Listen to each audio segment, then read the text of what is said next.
One component of the leadership maxims approach that's laid out in one piece of paper is you not only write your personal leadership philosophy and keep it in front of you as a reminder for how you want to behave in a variety of situations, you also need to share your maxims with your team and with your boss and with your colleagues.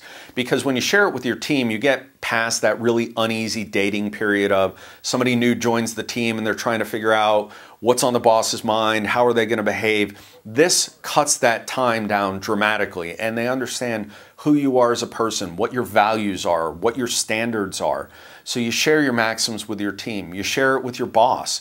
Your boss can help coach you and hold you accountable to living your maxims, and hopefully that improves your performance over time.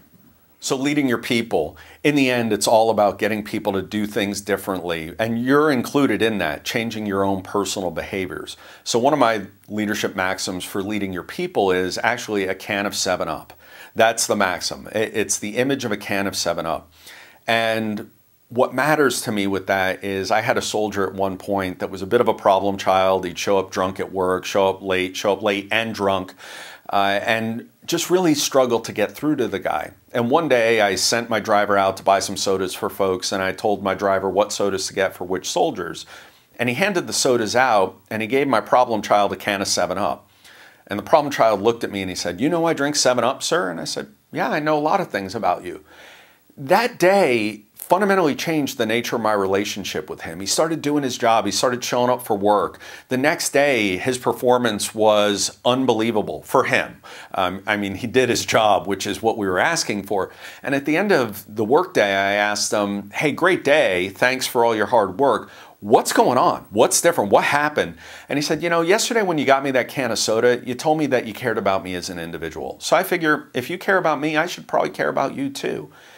And just that whole story reminds me of the power of treating people like individuals, which is one of the pieces, one of the components of leading your people. So for me, a can of 7-Up reminds me, get to know your folks, know what they care about, know who they are as a person, and unbelievable things happen. So that's the maxim. It's a can of 7-Up.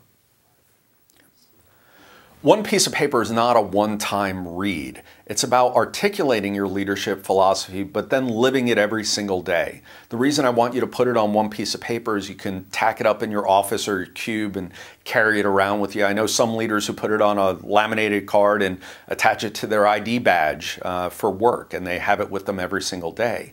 So by making the method simple, by making the output of the method simple, you can have it as a daily reminder. Other ways that you can put the method into practice.